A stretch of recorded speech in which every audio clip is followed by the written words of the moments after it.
Hi, everybody, and welcome back to my weekly cult situation report. I am Daniela, scholar of cults, extreme groups, and extremely bad leadership, and it is a wild time to be an expert on the bad guy. Well, we'll get into it. I wrote a book called Uncultured about growing up in the Children of God religious cult and going into the cult of the U.S. Army. You can get signed copies attached here. You can also listen to me read it to you on Spotify Premium or anywhere else you get your audiobooks. I've written a second book called The Culting of America. It's good. We'll talk about it at the end. I will also give you updates on the Knitting Cult Family van tour, which is going to be going through Canada and parts of the Pacific Coast. Yay! Come hang out with us. All right, Epstein, Epstein, Epstein. That's literally what my notes say. Epstein, Epstein, Epstein. All week, I've been getting lots of questions about why people seem to care about Epstein more than they cared about deportations, about cutting medical care to people, gutting social services. Like, why does Maga care more about children being sexually abused than children with cancer being deported? The truth is, they don't. That was the mission, right? Signalgate was a big crack in the brainwashing for a lot of people. Cracks in the brainwashing aren't voluntary. But when it's the mission and you yank it out from under them, it's not going to go okay. In fact, this is what killed the children of God. As I've been saying, this one is a big deal to Trump supporters because this is the mission, they have pushed themselves past so many things that they would never have gone along with because of the mission. And when you see my 10-part list of cults that you see in all my shorts and stuff, I have ends justifies the means. That's number 10. The mission is number 3. Right? And people get confused. They're like, what do you mean mission? It's a cult of personality. Nobody joins a cult to worship a dude. Nobody joins a cult to follow a dude. It's always the mission, right? Come follow me, I will make you fishers of men. Okay, so the children of God did this in the 70s. They were like, this dude's a prophet, and Jesus told him that he's coming back any day now. And we need to go win the world for Jesus. And for 50 years, so it went. 10,000 people and an army around the world singing, dancing, beggars for Jesus. We produced, Joaquin and River Phoenix and Rose McGowan and Knitting Cult Lady. And then in 2009, as the leadership realized that they were falling apart anyways, they were hitting their tipping point because they were failing to keep or recruit the next generation. Something that is true for both the Mormons and MAGA, y'all. They were like, you know what? JK, Jesus called us and told us that he might not be coming back in our lifetime anymore. So why don't y'all go back into the world we told you not to be part of? Put your kids in school that you already raised and aren't talking to anymore because you raised them in a cult. Get real jobs that you can't do because you spent 50 years of your life begging around the streets of the world for Jesus, and we'll be here for your tithes and to be your church. And almost everybody was like, yeah, no. And here, it's interesting when the cult falls apart around people, because we call them, from the Children of God community, we call them the never lefters, right? They didn't have a crack in the brainwashing. They didn't wake up to it. It just fell apart around them. That's what's going on right now with MAGA, in my opinion, okay? Other people like Trump for other reasons. Like, everyone wants to call out the jingoism, the racism, the Christian nationalism, the white supremacy, the misogyny, right? But that's not what they told them, right? So somebody this morning was like, oh, come on, MAGA's just about all those things that I listed. And I was like, okay, that's not how they see it. America is all those things too, but I'm sure that's not how you see it. I'm sure that's not how you talk about it as an American, right? Nobody's like, yup, I went and joined a racist, homophobic cult. Yay. No. They are pulled in and they are manipulated and deceived and tricked. And that's actually something I believe old Trumpy Trump has forgotten when he snapped at his people. he's doing that cult leader thing where he's been the cult leader for so long and he's sampled just enough of the Kool-Aid that he doesn't know, that he doesn't remember that he had to trick them to bring them in, and that he can't talk to his people like that, the way he talks to outsiders. Not so good, not so good. Okay, so all of this, his tackiness, his tastelessness, over-the-top capitalism, all the license he gave them to be rude and unkind to people with disabilities, and just basically hate on everyone and wear their Christian nationalism, racist conservatism out loud, right? But they could say it was holy. It was for the children. And as a sex trafficked, labor trafficked child, I would like to tell you, nobody saying save the children cares about the children. Ever, not ever, not ever. There are 40 states in America where child marriage is legal. What are you doing about it right now? Yeah, exactly. So, not only are they faced with the reality that he is part of the swamp, right? But once there's a crack in the brainwashing, you start to wonder about everyone else. This is like the shelf breaking that the Mormons have this analogy where they're like, put it on the shelf. Don't think about it. Don't think about your doubts. Right? That's what Mormons will tell each other. And then at some point, the ex-Mormons are like, yep. And then the shelf broke. Right? And the thing about cracks in the brainwashing is they don't always come through right away. I personally know that it can take 18 years from a significant crack in a brainwashing till somebody physically and mentally leaves their cult. But you also don't get to cracks in the brainwashing are not voluntary. They're cracks, and cracks are good at letting light in.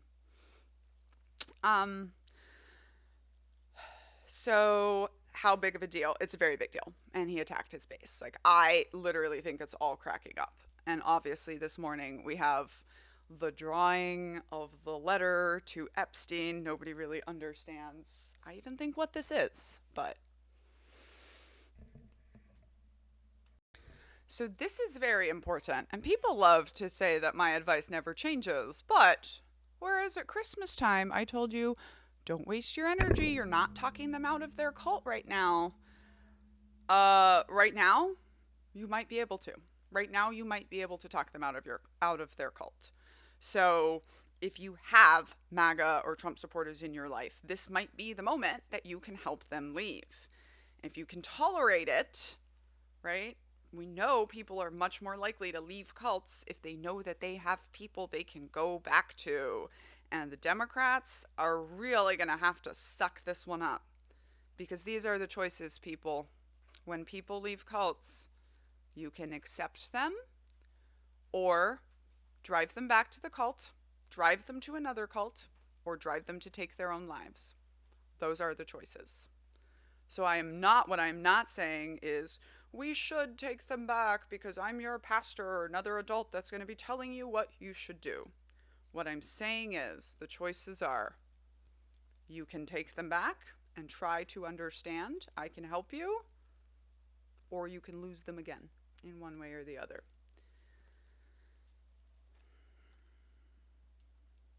I'm not even going to mention wanting them to suffer because that just makes you just as bad as them. So, that's how I feel about that. Of course, this is a complex issue and you should not engage with people that you feel are unsafe. But if you can tolerate it, Tia Levings in her book, A Well-Trained Wife, that we're going to have signed copies of here soon, and we're going to be reading in September for Cult Book Club, talks about how because she had people who were willing to engage with her, it's what allowed her to walk out of Christian fundamentalism. There's a book called Unfollow by Megan Roper Phelps of the Westboro Baptist Church. It's basically the same thing. Talking to people on Twitter is what helped her be able to walk away. Now, what do you talk to them about? Ask them questions. Ask them why they love him. Ask them how they explain what's happening right now. Ask them to explain any part of the theology. Unfollow, yeah. Because once that crack is there, cracks let light in, right? So they can realize it themselves. July 13th, the New York Times published an opinion piece called "Is It Time to Stop Snubbing Your Right Wing Family?" That is maybe a good read for people right now. Cites a study that says 1 in 5 Americans is estranged from a family member right now due to politics, and shares his own experience with limiting contact with his brother in law after COVID aggravated and highlighted their differences. I actually say this in Culting of America. I'm like, when I walked away from a cult 20 years ago, it was relatively rare to meet Americans who were completely cut off from their families because they wouldn't follow their guru. And now it's quite common. 1 in 5, apparently. But he also talks about how he was able to connect with his brother in law more recently over their shared interest in surfing, which then allowed them to talk about something besides politics. And they're starting there. Interesting observation that also seems to be aligned with what Robert Putnam discusses in his widely read Bowling Alone, and that is expanded on by the film Join or Die. More on that coming soon. We're talking to them soon. And it's about like social hygiene and how what you spend your time doing is what forms you. And when people are limited in who they're exposed to, the brainwashing can happen, right? Being able to access people with different opinions and still see them as humans and appreciate how their perspective informs who they are helps us avoid falling into us versus them thinking, and keeps us critically thinking about our own opinions.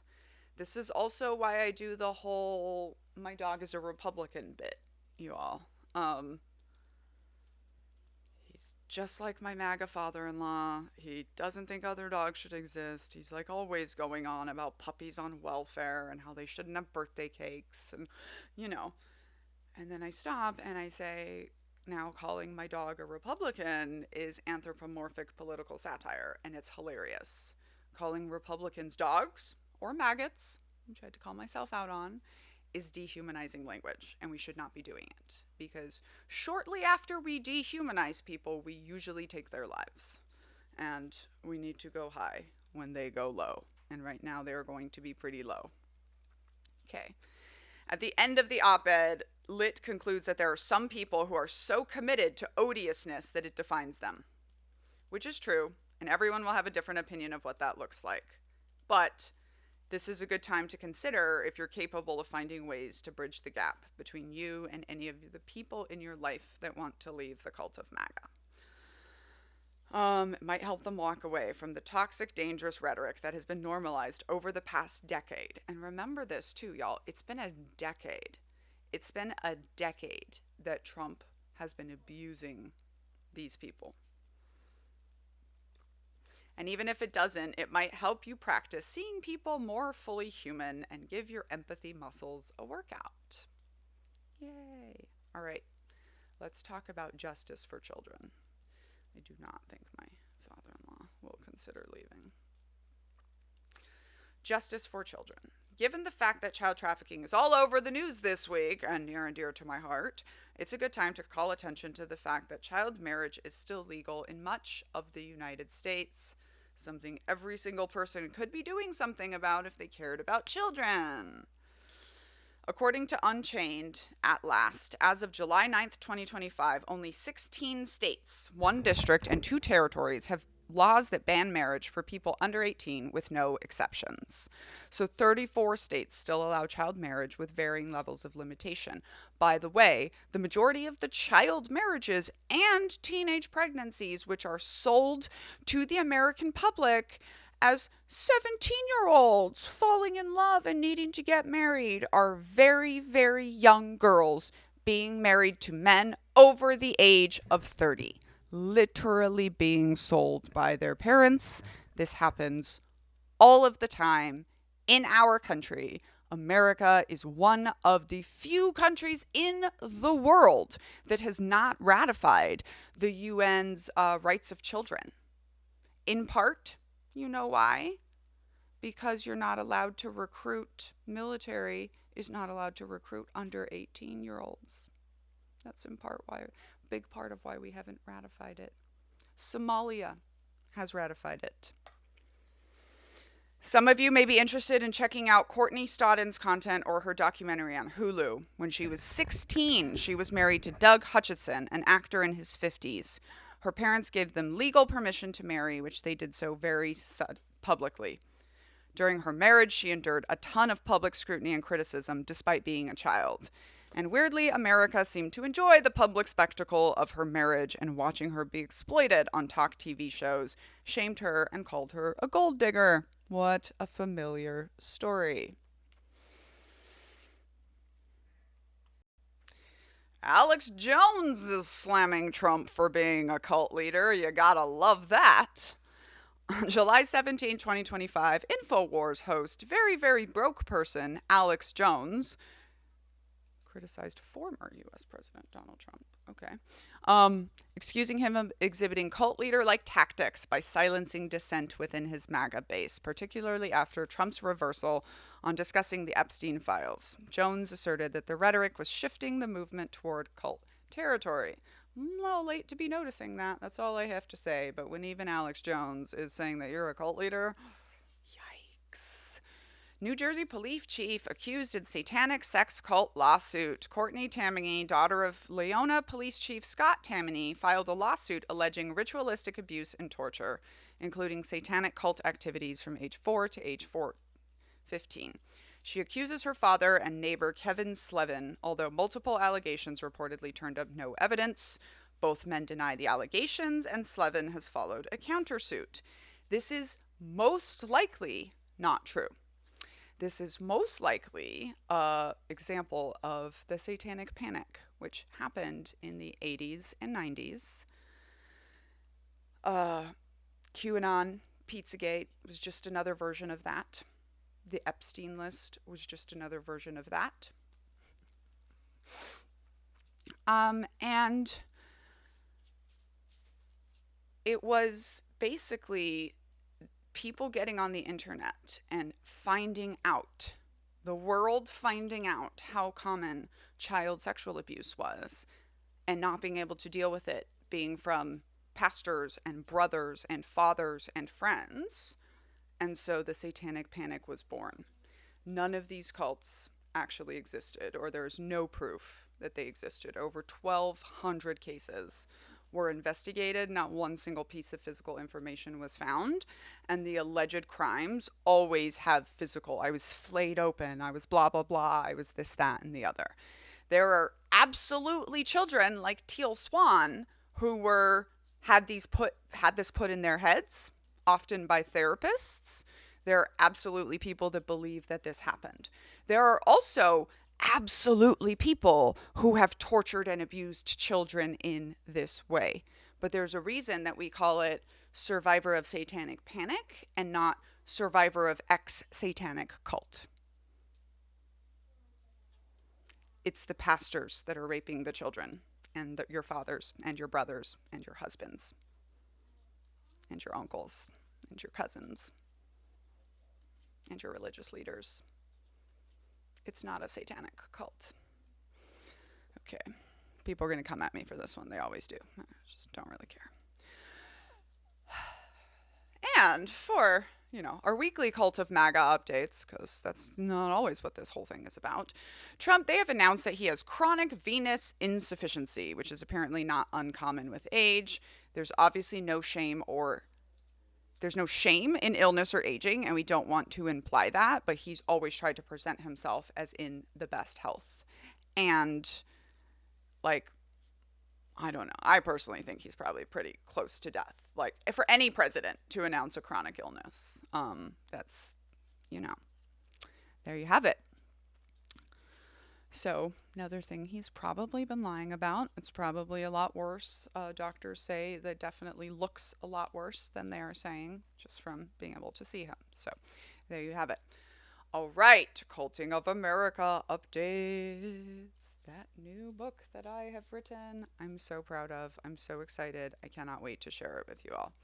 Culting of America comes out January 20th.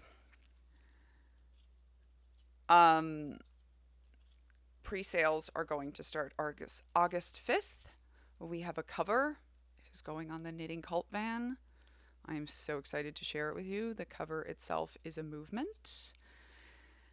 And yeah, next week in DC on the 24th, I am having a happy hour at Penn Quarter that is open to everyone who would like to come. The link is in the description here, or in my bio if you are watching me on social media. And I have two podcasts called Hey White Women, where me and white women whisperers sit around and knit and crochet and deconstruct white supremacy like the cult that it is.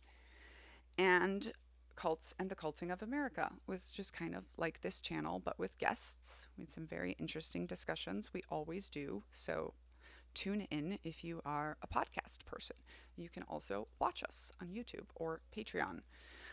We've closed out book club this week. I do a monthly cult book club, which you can access through the Patreon. The link is in the description. We discussed Jamelia Chisholm's The Community, about growing up in the Nubian nation. And we discussed, so we do one memoir and then we do one theory book. And our theory book was The Sociologist Next Door.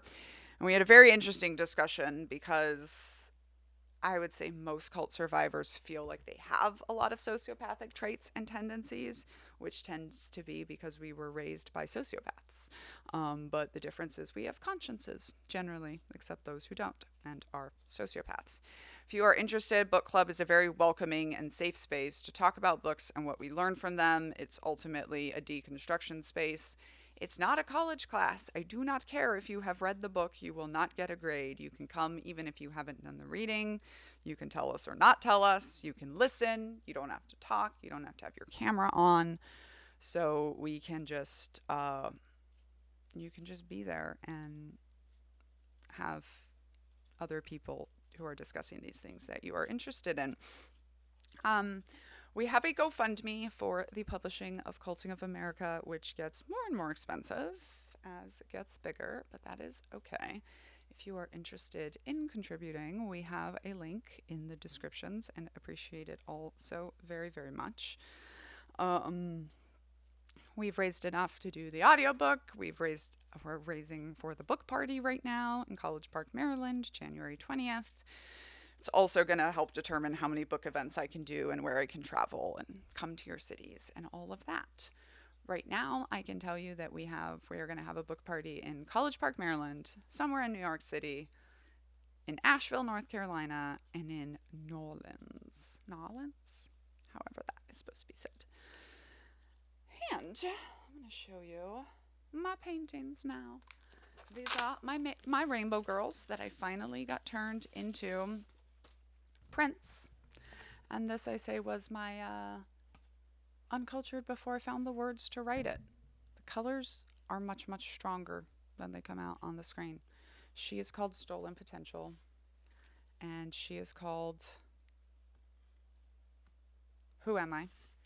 And she is called Whoever the F I Want, and she is called Healed. I also have this one that gets a lot of questions. This is an art print called All Vulvas Are Beautiful. And we have had quite the discussion this week on my TikTok about vulva-related trauma and how much the patriarchy hates women and everything about us.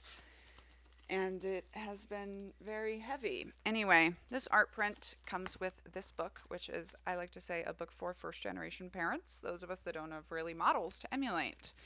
And I really know that my life would have been very different if I had seen this picture as a young child or this picture as a young woman. And you can get these together or just the art print or just the children's book, however you like. These are two things I am reading on my own a little bit every day. Oh, they limited my life because of the vulvas. White Women Get Ready, How Healing Post-Traumatic Mistress Syndrome Leads to Anti-Racist Change. I've been reading this a little bit at a time for a couple of months. Still got a ways to go. If you're interested in reading along, you can get that tagged here. Also, Generation Hope, How Inclusive Economics Can Help Us All Thrive. This is kind of like my little asynchronous book club that I do Also have The Secret Practice by Joel Tamraz. We're probably going to give this out as door prizes at our book parties. 1-1 Cult, Yoga Cult. Quite good. These ones are my artworks. The vulvas were not. And of course, my book, Uncultured, which you can get signed copies of here. And now I'm going to tell you about the Knitting Cult family van trip, and then we'll do some nitpicking. So we are leaving Maryland 26th or 27th. We are going to have an event in Buffalo on the 27th of July. All of these events are going to be like, show up to this brewery or RV park that we are in and come hang out. Try your best at converting the Republican dog. We're going to see if the Canadians can help us out. Then we're going to go to Toronto on July 29th. We're going to have an event in Toronto. That will probably be at a bar somewhere downtown. On the 30th, no, we're not going to do Sault Ste. Marie the next day. So we may or may not have an event at Sault Ste. Marie. We'll likely have an event in Winnipeg on August 1st. An event in Calgary on August 3rd. Okay. Not hitting Vancouver the way I thought. Yes, Seattle. We'll have an event in Seattle. We'll have an event in Tacoma. And then we will have an event in Portland and in Eugene.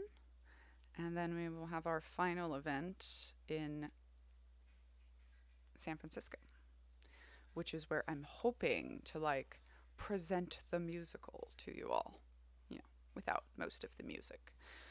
So all those dates were before the 5th of August. That's when Culting of America Ear is going to launch. We're going to show the book cover. And then we're going to be driving down the Pacific coast from basically the 10th to the 25th and getting as far as we can. And then I will have to grab my child and fly back for school. And then Mr. Knitting Cult Lady and the Republican Dog are going to book it back across red America in a RV that says the Culting of America. So that should be fun for them. All right. Now for some nitpicking. Here is a scarfigan that I have made for somebody. Oh my gosh, I have full up scarfigan and cult coats commissioned for this trip, which is great. So they wanted orange, brick orange, burnt orange, mustard yellow, and sage green. So this is what we have made. We keep all the fringe at the bottom. This one is for a man, so I'm very excited about it. It actually came back because I had to do some surgery on the arms. So I'm working on that. This one here, we call it a card again. It's inside out right now, but it's covered in sequins. And it's just going to be connected at the two shoulders. And this side is going to be sage green, fluffy arm. And this side is going to be purple, fluffy arm. And then what we saw me working on at the beginning was this little piece of 300,000 stitches that I once did. And now I am making it one of my 2x2s, which is when I just take two squares and attach them together. So that's the back, and then I put sleeves on. 2x2s, name of a big cult. Also a brainwashing tactic, the buddy system. And finally, my new invention, the chaos coat. I made this coat with all the little pieces of extra purple yarns and stuff that I had.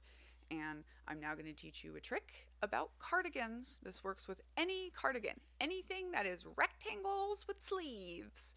You can wear that way, or you can wear that way. I'm not saying it's always going to look good, but it's a thing you can do.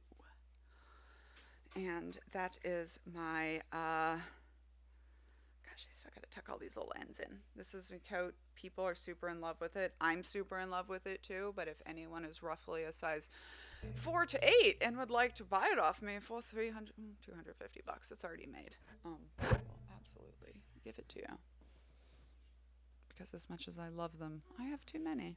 You know, I've got a good process now of like selling off things, and so that I could keep trolling thrift stores and making new things. I'm very excited to visit thrift stores across Canada and the Pacific. The Patreon is linked in the bio. That's how you get access to book club. If you want access to book club, we also have a monthly Stitch and Bitch, and you can listen to Un-American, which is like a 6-hour preview of my next book project, and also some chapters of Culting of America that I have posted there that I will be trying to record and post throughout the fall. All of the book parties are going to be space travel themed, because the best line of the book is Cults Always Promise Space Travel, or like putting that on an art print. It's going to be so much fun. So stay tuned. Thanks for hanging out with me today.